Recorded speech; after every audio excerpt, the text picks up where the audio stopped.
Hi, എല്ലാവർക്കും നമസ്കാരം. ഞാൻ ഗുഡ്സൺ കട്ടപ്പന. പുതിയൊരു വീഡിയോയിലേക്ക് എല്ലാവർക്കും വീണ്ടും സ്വാഗതം. ഇന്ന് നമ്മൾ കാർ ഡ്രൈവിങ്ങിൽ പഠിക്കാൻ പോകുന്നത്, കാർ ഓടിക്കുന്ന സമയത്ത് തുടക്കക്കാർക്ക് ഒരുപാട് പേർക്ക് നമ്മുടെ വണ്ടിയുടെ ബോണറ്റിൻ്റെ ലെഫ്റ്റ് ഭാഗം, നമുക്ക് ഡ്രൈവിംഗ് സീറ്റിൽ നിന്ന് നോക്കുന്ന സമയത്ത് ഈ ബോണറ്റൊക്കെ കെർവായിട്ട് ഇരിക്കുന്നത് കൊണ്ട് ക്ലിയർ ആയിട്ട് കാണാൻ കഴിയത്തില്ല. അതുകൊണ്ട് പലരും ചെയ്യുന്നതാണ് ഇങ്ങനെ എത്തി വലിഞ്ഞൊക്കെ വണ്ടി ഓടിക്കാറുണ്ട്. എന്നാൽ നമ്മുടെ വണ്ടിയുടെ ബോണറ്റിൻ്റെ ലെഫ്റ്റ് ഭാഗം നമുക്ക് ഡ്രൈവ് ചെയ്ത് പോകുന്ന സമയത്ത് കറക്റ്റായിട്ട് മനസ്സിലാക്കി വണ്ടി ഓടിക്കാനായിട്ടുള്ള ഒരു ട്രിക്ക് നിങ്ങളെ ഞാൻ കാണിച്ചു തരാം. ഇത് നമ്മൾ മനസ്സിലാക്കി കഴിഞ്ഞാൽ നമുക്ക് മുന്നിൽ ഓടിച്ചു പോകുമ്പോൾ സൈഡിൽ ചെറിയ കല്ലുകളൊക്കെ ഉണ്ടെങ്കിൽ ആ കല്ലുകളിലൊക്കെ കയറാതെ നമ്മുടെ വണ്ടി മാറ്റി പോകാനായിട്ട് കഴിയും. നിങ്ങൾ ചില വാഹനം ഓടിക്കുന്ന എക്സ്പേർട്ട് ഡ്രൈവർമാർ ഇത് ചെയ്യുന്നത് ശ്രദ്ധിച്ചിട്ടുണ്ടാവും. കുഴികളൊക്കെ മാറ്റി ഓടിക്കും. അതുപോലെ തന്നെ ചെറിയ കല്ലുകളുണ്ടെങ്കിൽ അവിടെയൊക്കെ കയറാതെ വണ്ടി മാറ്റി ഓടിക്കുന്ന ഒരു രീതി പലരും ചെയ്യാറുണ്ട്. അത് നിങ്ങൾക്ക് ചെയ്യാനായിട്ടുള്ള ഒരു ട്രിക്ക് ഇന്നത്തെ ഒരു വീഡിയോയിൽ നിങ്ങളെ ഞാൻ കാണിച്ചു തരാം. അതുകൊണ്ട് ഇന്നത്തെ ഒരു വീഡിയോ നിങ്ങൾ ഒന്ന് കണ്ടു നോക്കുക. ഇഷ്ടമായെങ്കിൽ നിങ്ങൾ കമന്റ് ബോക്സിൽ രേഖപ്പെടുത്തുക. ഒപ്പം ചാനൽ ഇതുവരെയും സബ്സ്ക്രൈബ് ചെയ്യാത്തതുണ്ടെങ്കിൽ ചാനൽ ഒന്ന് സബ്സ്ക്രൈബ് ചെയ്തിട്ടേക്കുക. ഓക്കെ, ഇപ്പോൾ തന്നെ നിങ്ങൾ നോക്കുക. ഇവിടെ മുന്നിലായിട്ട് ഒരു ബൈക്ക് ഇരിക്കുന്നത് നിങ്ങൾക്ക് കാണാം. ഓക്കെ, ഇവിടെ ഞാൻ ഡ്രൈവിംഗ് സീറ്റിൽ നിന്ന് ആ ബൈക്കിലേക്ക് നോക്കുന്ന സമയത്ത് നിങ്ങൾ നോക്കിക്കേ, നമ്മൾ ഇവിടുന്ന് നേരെ മുന്നോട്ട് പോയി കഴിഞ്ഞാൽ ആ ബൈക്ക് കൃത്യമായിട്ട് നമ്മുടെ വണ്ടി തട്ടാനായിട്ടുള്ള സാധ്യതയുണ്ട്. കാരണം ഇവിടെ നമ്മൾ ഡ്രൈവിംഗ് സീറ്റിൽ നോക്കുമ്പോൾ ആ ബൈക്ക് നമ്മളുടെ വാഹനത്തിൻ്റെ ഏകദേശം ഈ ഡാഷ്ബോർഡിൻ്റെ ഒക്കെ ഏകദേശം ഈ സ്റ്റിയറിംഗ് വീലിൻ്റെ ഈ ഒരു ഭാഗത്താണ് നമ്മളത് കാണുന്നത്. അപ്പം നമുക്ക് മുന്നിൽ ഇങ്ങനെ ഓടിച്ചു പോകുന്ന സമയത്ത് താഴെ ഒരു കല്ലോ അല്ലെങ്കിൽ ഇത്തരത്തിലുള്ള ഒരു ബൈക്കോ അല്ലെങ്കിൽ സൈഡിൽ ഇതുപോലെ മുന്നിൽ കാണുന്ന പോസ്റ്റോ ഇങ്ങനെയുള്ള എന്തെങ്കിലും ഒബ്ജക്റ്റുകൾ ഉണ്ടെങ്കിൽ നമുക്കതിനെ ഒഴിവാക്കാനായിട്ട് നമുക്ക് കൃത്യമായിട്ട് നമ്മളുടെ വാഹനത്തിൻ്റെ ലെഫ്റ്റ് സൈഡ് മനസ്സിലാക്കണം. ഇപ്പം ലെഫ്റ്റ് സൈഡ് അത് പ്രോപ്പറായിട്ട് മനസ്സിലാക്കാനായിട്ട് ഞാൻ നിങ്ങളെ ഇപ്പോൾ ഡ്രൈവ് ചെയ്ത് കാണിക്കാം. നിങ്ങളതൊന്ന് ശ്രദ്ധിച്ച് കാണുക. നിങ്ങൾക്ക് ഒരു വാഹനം ഡ്രൈവ് ചെയ്ത് പോകുന്ന സമയത്ത് ഒരുപാട് പേര് ജഡ്ജ് ചെയ്യുന്നൊരു മെത്തേഡാണ്. അതായത് ഇത്തരത്തിൽ എത്തി വലിഞ്ഞ് ലെഫ്റ്റ് സൈഡിൻ്റെ എൻഡും റൈറ്റ് സൈഡും അതുപോലെ തന്നെ ഫ്രണ്ടും നോക്കും. ഈ ഒരു രീതി നിങ്ങൾ ആദ്യം തന്നെ ഡ്രൈവിങ്ങിൽ മാറ്റാനായിട്ട് ശ്രമിക്കണം. അതിൻ്റെ കാര്യം എന്ന് പറയുന്നത്, നമുക്ക് ഒരു വണ്ടി ഓടിച്ചു പോകുന്ന സമയത്ത് ഈ പറയുന്ന പോലെ ലെഫ്റ്റ് സൈഡിൽ ഒരു വലിയ കുഴിയുണ്ട്, അല്ലെങ്കിൽ നമുക്ക് കാണാൻ പറ്റാത്ത രീതിയിൽ ഒരു വലിയ കല്ല് ആണ് സൈഡിലുള്ളത്. നമുക്ക് ഇവിടെ നിന്ന് ഇങ്ങനെ നോക്കുമ്പോൾ ഒരു ക്ലിയർ വ്യൂ ഇല്ലെങ്കിൽ അങ്ങനെയുള്ള ഒരു സന്ദർഭത്തിൽ മാത്രമേ നമ്മളിങ്ങനെ എത്തി വലിഞ്ഞ് നോക്കി ആ ഒരു സൈഡ് മനസ്സിലാക്കാൻ പാടുള്ളൂ. ഇനി അതുമല്ല, നമ്മൾ ഇതുപോലെ വണ്ടി ഇങ്ങനെ പാർക്ക് ചെയ്യുന്ന സമയത്ത് സൈഡിൽ ഇതുപോലെ ഒരു മതിൽ, അതുപോലെ തന്നെ ഈ ഒരു സൈഡിൽ ഇതുപോലെ ഒരു വാഹനം വരുന്നു. അപ്പോൾ നമ്മുടെ വണ്ടി പതിയെ പോകേണ്ട ഒരു സിറ്റുവേഷൻ വന്നു കഴിഞ്ഞാൽ നമുക്ക് ലെഫ്റ്റും റൈറ്റും തട്ടാതിരിക്കാനായിട്ട് നമുക്കിത് പതിയെ പോകുമ്പോൾ ഈ സൈഡും ഇങ്ങനെ മാറി മാറി നോക്കേണ്ടതായിട്ട് തന്നെ വരും, തീർച്ചയായിട്ടും വരും. എന്നാൽ അല്ലാത്ത സാഹചര്യങ്ങളിൽ ഇപ്പം നിങ്ങൾ നോക്കുക, ഇവിടെ മുന്നിലായിട്ടൊരു ബൈക്ക് ഇരിപ്പുണ്ട്. അപ്പോൾ ഈ ബൈക്കാണ് ഞാൻ നിങ്ങളെ ഉദാഹരണമായിട്ട് കാണിച്ചു തരുന്നത്. അപ്പോൾ ഈ ബൈക്കിനോട് ഞാൻ ജഡ്ജ് ചെയ്ത് വണ്ടി എടുക്കുന്ന സമയത്ത് ഞാൻ ചെയ്യേണ്ട ഒരു കാര്യമെന്ന് പറയുന്നത്, ഇവിടെ വളരെ സമാധാനമായിട്ട് ഈ രീതിയിൽ തന്നെ ഡ്രൈവിംഗ് സീറ്റിൽ ഇരിക്കുക. ഇരുന്നതിന് ശേഷം നമ്മൾ വാഹനം മുന്നോട്ടെടുക്കുന്ന സമയത്ത് നിങ്ങളെ ഞാൻ കാണിച്ചു തരാം. നിങ്ങൾ ചെയ്യുന്ന മിസ്റ്റേക്ക് ഞാൻ കാണിച്ചു തരാം. ഞാനിത് വണ്ടി സ്റ്റാർട്ട് ചെയ്യുന്നു. കൃത്യമായിട്ട് ഞാൻ ഫസ്റ്റ് ഗിയറിലേക്ക് ഇടുന്നു. എന്നിട്ട് ഞാൻ ഇങ്ങനെ വണ്ടി എടുക്കുകയാണ്. അപ്പോൾ ബിഗിനേഴ്സ് എടുക്കുന്ന സമയത്ത് ഇത് ഇങ്ങനെ എടുത്ത് വരും. ഇങ്ങനെ എടുത്ത് ഇത് ഈ ബൈക്കിൻ്റെ അടുത്തോട്ട് വരികയാണ്. അടുത്തോട്ട് ഇങ്ങനെ വരുമ്പോൾ ഇപ്പോൾ ഇത് ഈ ബൈക്ക് ഏകദേശം അടുത്ത് വന്നു.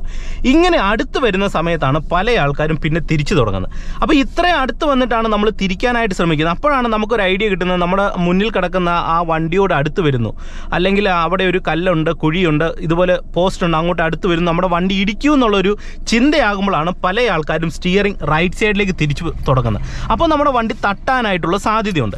ഇനി നിങ്ങൾ മനസ്സിലാക്കേണ്ട ഒരു കാര്യമെന്ന് പറയുന്നത്, നമ്മൾ വണ്ടി ഓടിച്ചു പോകുന്ന സമയത്ത് കൃത്യമായിട്ടും നമ്മളുടെ വാഹനത്തിൻ്റെ ലെഫ്റ്റ് ബോണറ്റ് അല്ലെങ്കിൽ ലെഫ്റ്റ് സൈഡ് ക്ലിയർ ആയിട്ടുള്ള ഒരു വ്യൂ കിട്ടണമെന്നുണ്ടെങ്കിൽ നിങ്ങൾ ചെയ്യേണ്ടത്, ഈ സ്റ്റിയറിംഗ് വീല് വെച്ചിട്ട് നിങ്ങൾ ഇങ്ങനെ നോക്കുന്ന സമയത്ത് ഇവിടുന്ന് ഈ ഒരു രീതിയിൽ ഒരു ബോക്സ് ആയിട്ട് നിങ്ങൾ സ്റ്റിയറിംഗ് വീലിനെ കാണുക. അതായത് ഇവിടുന്ന് ഇങ്ങനെ വെച്ച് കഴിഞ്ഞാൽ ഒരു ബോക്സ്, ഈ ബോക്സിൻ്റെ ഏകദേശം ഈ ഒരു ഭാഗത്തിൻ്റെ ഉള്ളിലാണ് ഈ മുന്നിൽ കാണുന്ന ഒബ്ജക്റ്റുകൾ ഉണ്ടെങ്കിൽ, ഇപ്പം നിങ്ങൾ നോക്കുക, ഞാൻ ഇവിടെ നോക്കുന്ന സമയത്ത് ഈ ഒരു ഒബ്ജക്റ്റ് ഏകദേശം നമ്മളുടെ വാഹനത്തിൻ്റെ ഈ ഒരു ബോക്സിൻ്റെ ഉള്ളിലാണ് നമ്മൾ കാണുന്നത്. അതിനർത്ഥം നമ്മൾ മുന്നോട്ട് പോകുമ്പോൾ കൃത്യമായിട്ട് നമ്മുടെ വണ്ടി ആ ഒബ്ജക്റ്റിൽ തട്ടുമെന്നുള്ളതാണ്. അപ്പോൾ അതിന് നിങ്ങൾ ചെയ്യേണ്ടത്, നമ്മൾ വണ്ടി എടുക്കുന്ന സമയത്ത്, ഞാൻ വീണ്ടും റിവേഴ്സ് എടുത്ത് നിങ്ങളെ കാണിക്കാം. ഞാൻ ഇവിടുന്ന് വീണ്ടും വണ്ടി റിവേഴ്സ് എടുക്കുന്നു. എന്നിട്ട് വീണ്ടും ഞാൻ ഫസ്റ്റ് ഗിയർ കൊടുക്കുകയാണ്. ഇപ്പം നിങ്ങൾ നോക്കുക, ഞാൻ ഇങ്ങനെ നോക്കുന്ന സമയത്ത് കറക്റ്റ് ജസ്റ്റ് അതെ ആ ബൈക്ക് നിൽക്കുന്നത് ഏകദേശം എൻ്റെ കൈയോട് ചേർന്നാണ്. അപ്പം ഈ മുന്നിൽ കിടക്കുന്ന ഒബ്ജക്റ്റിനെ ഈ ഒരു ഭാഗത്ത് നിന്ന് ഇങ്ങോട്ട് മാറി വരാനായിട്ട് നോക്കുക. അപ്പോൾ ഇങ്ങോട്ട് മാറി വരണമെന്നുണ്ടെങ്കിൽ നിങ്ങൾ ആദ്യം തന്നെ വണ്ടി എടുക്കുമ്പോൾ തന്നെ ഒരു റൗണ്ട് സ്റ്റിയറിംഗ് ഇങ്ങനെ തിരിച്ചതിന് ശേഷം ജസ്റ്റ് നിങ്ങൾ വാഹനം ഫസ്റ്റ് ഗിയർ കൊടുത്ത് ഇങ്ങനെ എടുക്കുക. ഇങ്ങനെ എടുക്കുമ്പോൾ ഇപ്പം നിങ്ങൾ നോക്കുക, ഈ ഒരു ഒബ്ജക്റ്റ് ഈ സൈഡിലേക്ക് മാറിയിട്ടുണ്ട്. ഇങ്ങനെ മാറി എന്ന് ഉറപ്പ് വരുത്തിയതിന് ശേഷം നമ്മൾ വീണ്ടും പതിയെ വാഹനത്തെ മുന്നോട്ട് നീക്കുമ്പോൾ നിങ്ങൾ നോക്കിയേ, ഈ ഒരു ഒബ്ജക്റ്റ് ഈ ഒരു സൈഡിൽ നിന്ന് ഇപ്പോൾ പ്രോപ്പറായിട്ട് മാറിയിട്ടുണ്ട്. ഇങ്ങനെ മാറിക്കഴിഞ്ഞാൽ നമ്മൾ വാഹനം എടുക്കുന്ന സമയത്ത് സൈഡിലുള്ള വണ്ടിയെ നമുക്ക് ഒരു കാരണവശാലും അല്ലെങ്കിൽ കുഴിയിൽ നമ്മളുടെ വാഹനം പോകാതെ ഡ്രൈവ് ചെയ്യാൻ കഴിയുന്നതാണ്. ഇപ്പം നിങ്ങളെ ഞാൻ ഓരോ സൈഡിലുള്ള കുഴികൾ മാറ്റി ഓടിക്കുന്നത് ജസ്റ്റ് ഒന്ന് കാണിച്ചു തരാം. ഇപ്പം നിങ്ങൾ നോക്കുക, ഇവിടെ ഒരു ചെറിയൊരു കട്ടിങ് ഉണ്ട്. ഇതേ ഞാൻ ഇങ്ങനെയാണ് നോക്കുക. ഇങ്ങനെ നോക്കുമ്പോൾ ആ കട്ടിങ് ഇപ്പം ഏകദേശം ഇതിൻ്റെ വെളിയിലാണുള്ളത്. അതുകൊണ്ട് തന്നെ പ്രോപ്പറായിട്ട് നമ്മുടെ വണ്ടി ആ ഒരു കുഴിയിലേക്ക് ചാടത്തില്ല എന്നുള്ളത് കൃത്യമായിട്ട് എനിക്ക് മനസ്സിലാവുന്നുണ്ട്. പക്ഷേങ്കിൽ ഞാനിങ്ങനെ ഓടിച്ചു പോകുന്ന സമയത്ത് ഇവിടെ വീണ്ടും നോക്കുക, ഇവിടെ ഒരു കുഴിയുണ്ട്.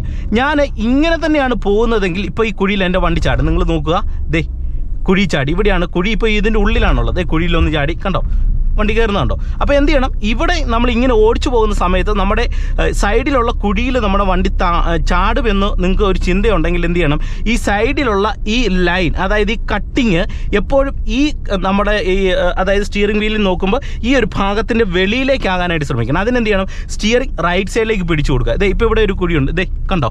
അപ്പോൾ ഞാനത് ഇങ്ങനെ റൈറ്റ് സൈഡിലേക്ക് പിടിച്ചു കൊടുക്കുന്നു. എന്നിട്ട് ഈ കുഴി മാറി, എന്നിട്ട് നമ്മൾ വണ്ടി ഈ ഒരു സൈഡിലേക്ക് വരുന്നു, കണ്ടോ? അപ്പോൾ നമുക്ക് സൈഡിലുള്ള കുഴികളിൽ ഇറങ്ങാതെ ഓടിക്കാം. ഒരുപാട് പേർക്ക് ഇത് അറിയത്തില്ല. പലപ്പോഴും ഞാൻ ഡ്രൈവിംഗ് പഠിപ്പിച്ച് വരുന്ന സമയത്ത് ഈ റൂട്ടിലൊക്കെ വരുമ്പോൾ ഇവിടെ ഒരു കുഴിയുണ്ട്, ഇവിടെ ചാടിക്കാനായിട്ടുള്ളൊരു ശ്രമം പല ആൾക്കാരും നടത്താറുണ്ട്. അപ്പോൾ ഇവിടെ കുഴിയുണ്ടെന്ന് എനിക്കറിയാം, ഞാൻ ഇങ്ങോട്ടൊന്ന് മാറ്റുന്നു, എന്നിട്ട് ഈ ഒരു സൈഡിലേക്ക് വരുന്നു. അപ്പോൾ ഇങ്ങനെ ചെയ്ത് കഴിഞ്ഞാൽ നമുക്ക് പ്രോപ്പറായിട്ട് നമ്മുടെ വണ്ടി സൈഡിൽ തട്ടാതെ തന്നെ ഓടിക്കാൻ കഴിയും. ഇപ്പോൾ തന്നെ നിങ്ങൾ നോക്കുക, ഇവിടെ മുന്നിൽ ഒരു പോസ്റ്റ് ഉണ്ട്. ഞാൻ വണ്ടിയായിട്ട് വരുന്ന സമയത്ത് ഈ നിങ്ങൾ നോക്കിയ സ്റ്റിയറിംഗ് വീൽ വെച്ചിട്ട് ഞാൻ നോക്കുമ്പോൾ ഈ പോസ്റ്റ് ഇപ്പോൾ എൻ്റെ വെളിയിലായിട്ടാണുള്ളത്, വണ്ടിയുടെ ഈ ബോക്സിൻ്റെ വെളിയിലാണുള്ളത്. അപ്പോൾ അതിനർത്ഥം നമുക്കിത് നേരെ ഇങ്ങനെ പോയാലും നമ്മുടെ വണ്ടി തട്ടത്തില്ല. നോക്കിക്കേ, കണ്ടോ? അവിടെ തട്ടാതെ തന്നെ നമുക്ക് മുന്നോട്ട് പോകാനായിട്ട് കഴിയുന്നതാണ്. അപ്പോൾ ജഡ്ജ് ചെയ്യുമ്പം നിങ്ങൾ ഇത്രയും കാര്യങ്ങൾ പ്രധാനമായിട്ട് ശ്രദ്ധിക്കുക. എത്തി വലിഞ്ഞുള്ള നോട്ടങ്ങൾ ഡ്രൈവിങ്ങിൽ നിങ്ങൾ ഒഴിവാക്കാനായിട്ട് തന്നെ നിങ്ങൾ ശ്രമിക്കണം. അതുപോലെ തന്നെ സൈഡിലുള്ള കുഴികൾ, ഒബ്ജക്റ്റുകൾ വരുന്ന സമയത്ത് പരമാവധി ഈ ഒരു സൈഡിലേക്ക് തള്ളാനായിട്ട് ശ്രമിക്കുക. ഒരുപാട് അടുത്ത് വന്നിട്ട്, അതായത് സൈഡിലുള്ള വണ്ടികളായിക്കോട്ടെ, അല്ലെങ്കിൽ മുന്നിൽ കാണുന്ന പോസ്റ്റ്, കല്ല്, അതൊക്കെ ആയിക്കോട്ടെ, അതൊക്കെ വരുന്ന സമയത്ത് നിങ്ങൾ ഒരുപാട് അടുത്ത് വന്നിട്ട് വാഹനം തിരിക്കാതിരിക്കാനായിട്ട് ശ്രമിക്കുക. അപ്പോൾ ഇത്രയും ചെയ്ത് കഴിഞ്ഞാൽ നിങ്ങൾക്ക് ഒരു പരിധിവരെ വണ്ടി ഡ്രൈവ് ചെയ്യുന്ന സമയത്ത് നിങ്ങളുടെ വാഹനത്തിൻ്റെ ലെഫ്റ്റ് സൈഡ് കൃത്യമായിട്ട് തന്നെ ജഡ്ജ് ചെയ്യാൻ കഴിയുന്നതാണ്. അപ്പോൾ ഇന്നത്തെ ഒരു വീഡിയോ നിങ്ങൾക്ക് ഇഷ്ടമായെന്ന് കരുതുന്നു. വീഡിയോ നിങ്ങൾക്ക് ഇഷ്ടമായെങ്കിൽ തീർച്ചയായിട്ടും കമൻറ്റ് ബോക്സിൽ രേഖപ്പെടുത്തുക. ഒപ്പം ചാനൽ ഇതുവരെയും സബ്സ്ക്രൈബ് ചെയ്യാത്തുണ്ടെങ്കിൽ ചാനലൊന്ന് സബ്സ്ക്രൈബ് ചെയ്തിട്ടേക്കുക. വീണ്ടും നമുക്ക് മറ്റൊരു അറിവുമായിട്ട് വീണ്ടും അടുത്തൊരു വീഡിയോയിൽ കാണാം. Okay, by.